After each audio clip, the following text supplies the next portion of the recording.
There was a time when hitting a trick shot in Call of Duty wasn't just a kill, it was history.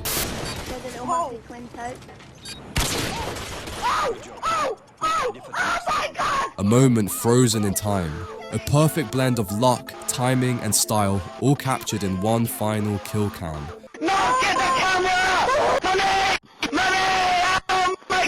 Back then, it wasn't about KD ratios, leaderboards, or even winning. It was about that one unbelievable moment, that perfect shot that made the entire lobby lose its mind.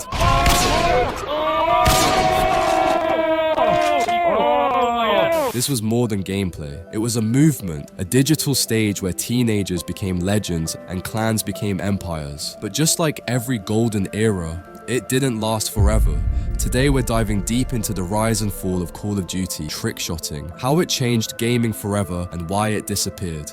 Before faze, before 360s off cranes and ladder stalls, there was Grizz, the player who showed everyone that sniping could be more than just getting kills. He made it look good, he made it mean something, but the spark really caught fire in 2009 when Modern Warfare 2 dropped. Everything about it just clicked. The sniping felt smooth, and the maps, high-rise, terminal, favela, all had potential for crazy shots. Players started experimenting, no scopes, spins, combos, all chasing that one perfect final kill cam. Oh my god! Rain! Oh my god! What the Dude! Dude, look at this! Look at this! Look at this! Look at this! Look at this! Oh my god! No way! Oh my god! At first it was chaos. Nobody really knew what they were doing. But soon, players realized there was an art to it. What started as random fun slowly evolved into something much bigger. YouTube was exploding. For the first time, gamers could share their moments with the world. All it took was a capture card, a montage, and a dream. Between 2010 and 2012, trickshotting became the heartbeat of the COD community.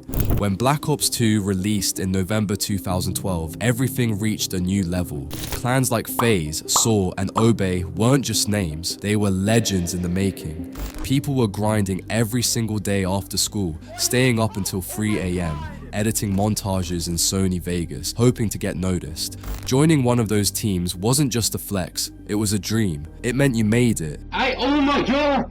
I'm on it! I made it! Oh my god, I made it! Every player had the same vision, hit a crazy shot, Oh my god! Oh my god! get featured in a team Taj, and maybe, just maybe, get that invite from FaZe Apex himself. Oh yeah, Adapt, you gotta go change your gamer tag so we can have a full phase. No way, you're kidding!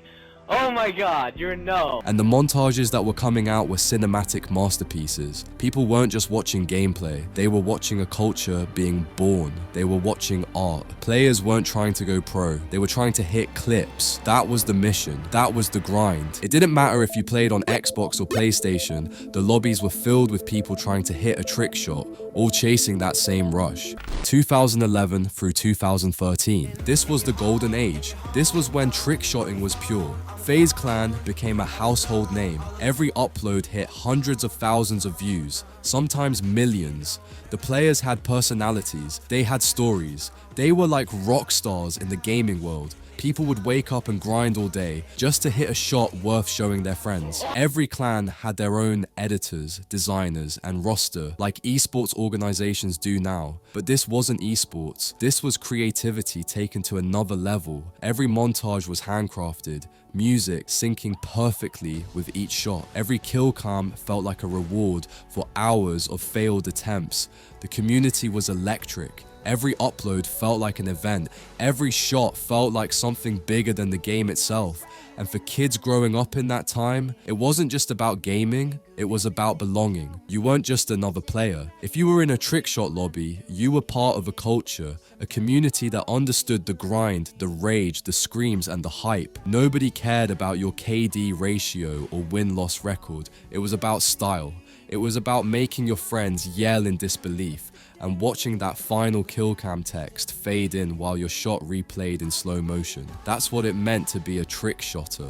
2012 into 2013, things started to change. The pressure to hit clips wasn't just about fun anymore. It was about status, fame, and for some, money was starting to enter the picture. And when the stakes got that high, people started taking shortcuts. They started setting up clips. You'd get a full team of 6 trick shotters together and match against another team doing the same thing in search and destroy. But instead of actually playing against each other, you'd make a deal. They would stand still for you, let you hit a shot, and then you would do the same for them the next round. The clips looked completely legit. Nobody watching could tell the difference. But here's the thing about setups. Once one person does it and gets away with it, everyone starts doing it. Because how are you supposed to compete with someone hitting a 1440 when they had unlimited tries on a player standing completely still? You can't.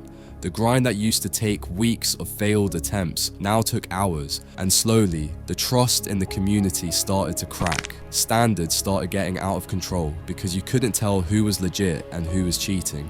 A clip that would have been legendary in 2011 was now just decent in 2013 because everyone assumed you set it up, and that's when things got really messy.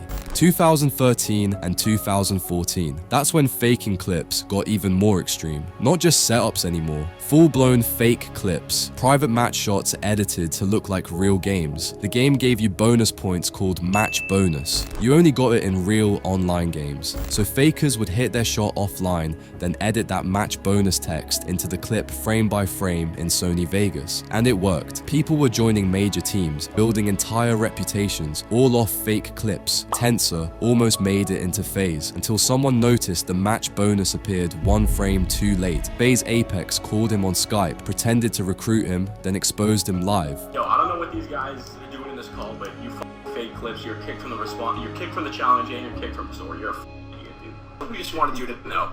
Tensor became a meme. The community tried to fight back. A guy named Soar Trust spent hours exposing fakers frame by frame. He even created a match bonus calculator to prove if clips were real. Dozens of players got exposed overnight. For a moment, it felt like we had integrity again. But by 2016, the fakers evolved. Explosive bullet lobbies, EB mods. Every no-scope was suddenly a guaranteed hit. No luck needed. It looked completely real. The only way to tell was bullet trails. But even that became impossible to catch. When even the people at the top were faking, what was the point? Every insane shot was met with, yeah, but was it real? The trust was gone. 2014 to 2017, the beginning of the end, or at least a new chapter. Advanced Warfare and Black Ops 3 changed everything. Exosuits, jetpacks, wall running. You weren't jumping off high-rise cranes anymore, you were flying through the air. And even though the mechanics were different, the trick shotters adapted. People were still going for crazy shots, mid-air spins, boost jumps, and wall run bounces. For a while, it was fun again. It felt fresh, but beneath all the hype, the spark was fading. The heart of trickshotting, that pure, grounded, cinematic feel, was starting to disappear. And YouTube, it was changing too. The algorithm started favoring faces over montages, reactions, commentaries, vlogs. FaZe realized this early and pivoted fast. Rain started doing live commentaries. Apex started vlogging. Their channels exploded. But trickshotting, it got left behind. By 2017, FaZe wasn't just a trickshotting team anymore. They were a brand. When Fortnite came out, FaZe went all in. Tfue, Cloak, 72 Hours, these were the new faces. Not trickshotters, Fortnite players. And honestly, FaZe didn't abandon trickshotting. They evolved past it. But for the kids who grew up grinding every day, changing their gamer tags, and dreaming of a FaZe invite, it felt like the end of an era. Red Reserve tried to fill that void with the Red House in 2016. For a moment, it worked.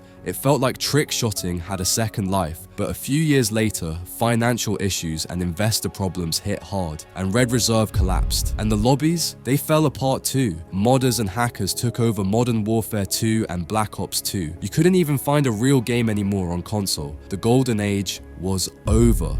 But here's the thing, even though the lobbies are quiet now, the legacy of trickshotting still echoes. It inspired an entire generation of content creators. Editors learned After Effects and became filmmakers. Players became streamers and YouTubers. Clans became multi-million-dollar brands. Without trickshotting, there's no FaZe clan as we know it today. There's no montage culture, no clip sharing culture across gaming, no creative YouTube gaming scene the way we remember it. Maybe trickshotting died in the lobbies, but it lives on in every creator who picked up a controller and said, I want to make something cool. I was one of those kids. Maybe you were too, because trickshotting wasn't just about hitting a shot, it was about moments that brought people together, across countries, across time zones, the reactions when someone finally hit that shot, the party chats at 2 AM where you couldn't stop laughing. Those memories, they'll never fade, and even if we'll never get that era back, we'll never forget what it felt like, because for one short, perfect moment, gaming felt sensational. This was trickshotting, and it was beautiful while it lasted. Oh god, I watched that! Oh my god, I didn't! I just watched that! Oh no, you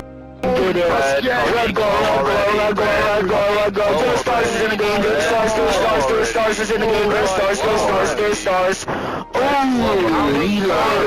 If this video brought back memories, drop a like and let me know in the comments what your craziest trickshot moment was. Subscribe if you want more deep dives into gaming history. And to everyone who was part of that era, thank you for the memories.